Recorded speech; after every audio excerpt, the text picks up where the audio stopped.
Cobalah untuk percaya dan fokus sama apa yang jadi keinginan lo, dan yakin aja bahwa suatu saat hal itu bakal terwujud.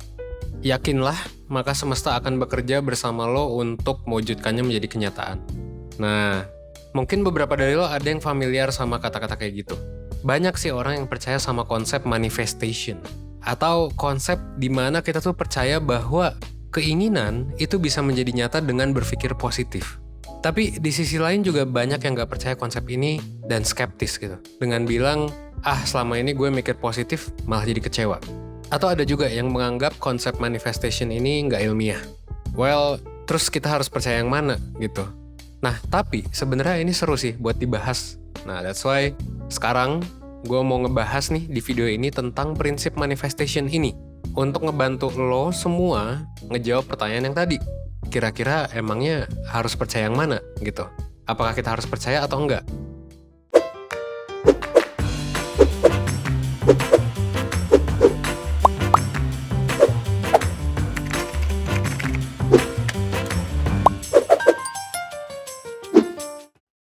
Kalau lo udah nonton video 1% tentang Law of Attraction, lo pasti tahu lah bahwa Law of Attraction itu sebenarnya cukup kontroversial. Idenya menarik, ada benernya juga dalam beberapa hal, tapi bisa dibilang ya kurang bukti ilmiahnya. Nah, prinsip manifestation yang bakal gue bahas di video ini, posisi kontroversialnya juga sama dengan Law of Attraction.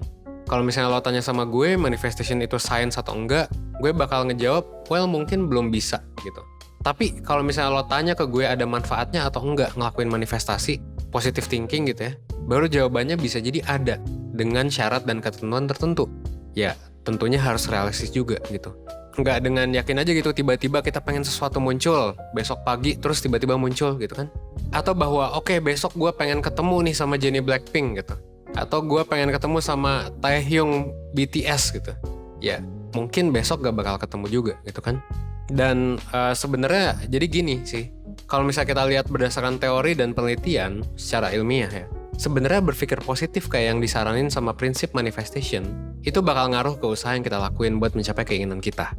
Jadi kalau misalnya ngomongin soal manifestation, coba deh sekarang lo bayangin hal yang sekarang paling lo pengen banget gitu. Coba lo bayangin dulu ya.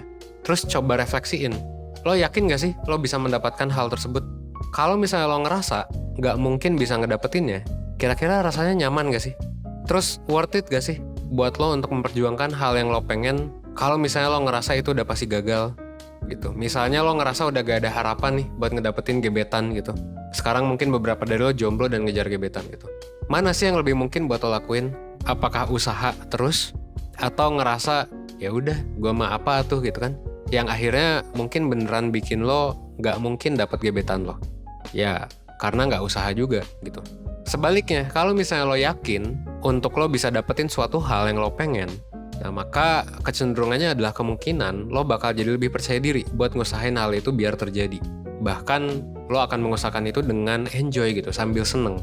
Nah, dalam ilmu psikologi, fenomena ini sebenarnya ada istilahnya.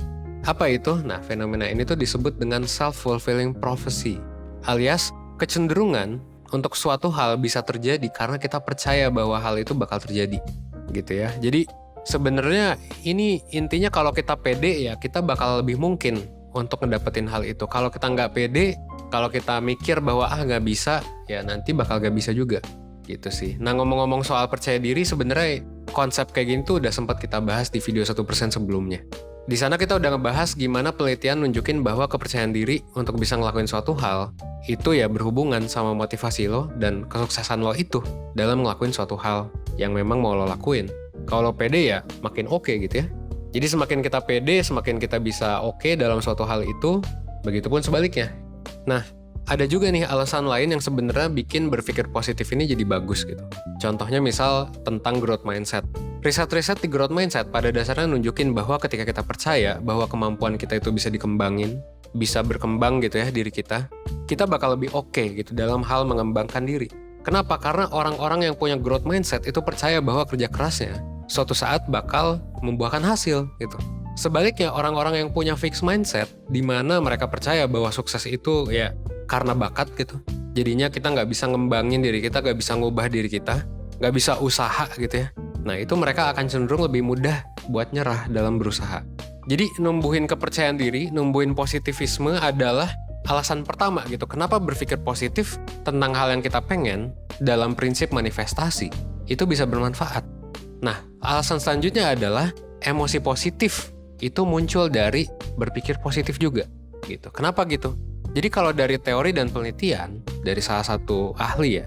Jadi ahli ini ngomong tentang broaden and build theory of positive emotion. Emosi positif itu bisa ngebantu kita buat memperluas perspektif dan mencoba hal yang baru.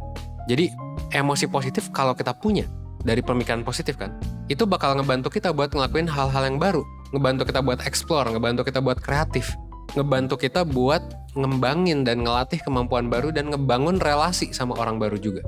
Dan hasilnya adalah kita akan lebih mungkin buat sukses dalam mencapainya. Gitu. Dan energi ini akan tercermin juga keluar. Contohnya gini misalnya, kalau ketemu misalnya ada dua nih orang baru, yang satu mukanya suram gitu ya, penuh dengan emosi negatif, yang satu kelihatannya ramah dan ceria. Ya lo bakal nyaman pastinya sama yang ceria. Gitu. Karena apa? Karena ya auranya bakal kebangun gitu. Jadi lo bakal bisa terlihat lebih positif dan orang baru bakal cenderung untuk nyaman dan pengen kenalan sama lo. Jadi kesimpulannya adalah gini, berpikir positif itu biasanya bakal munculin usaha-usaha yang bisa ngebantu kita buat mencapai tujuan yang kita pengen.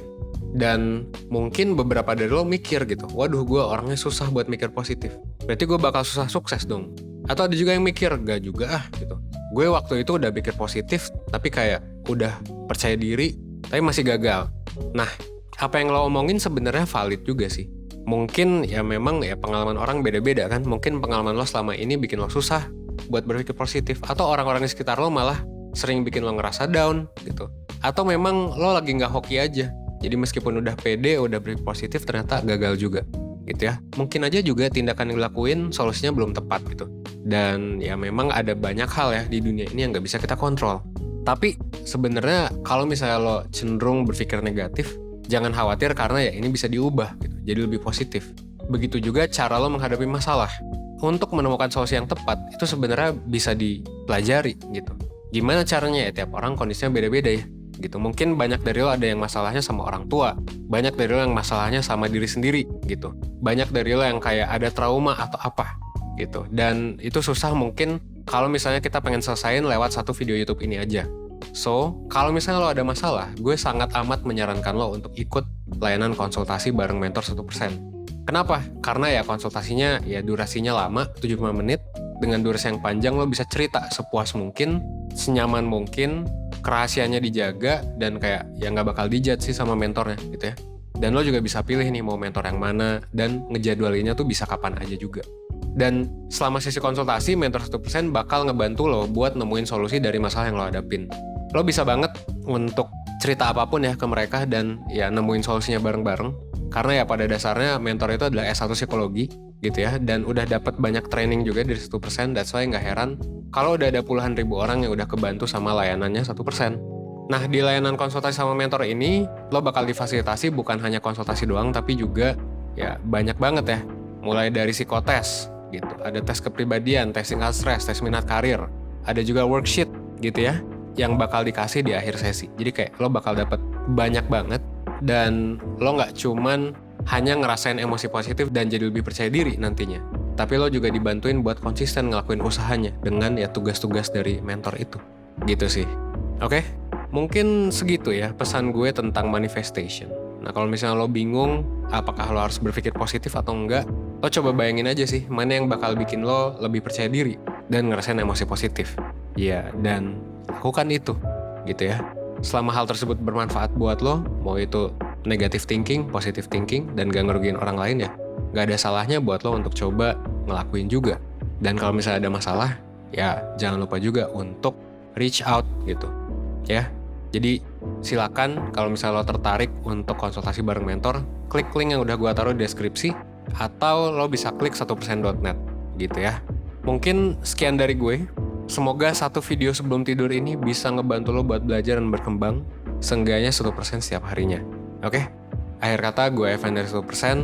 Gue tunggu lo di layanan konsultasi bareng mentor 1%. Oke? Thanks.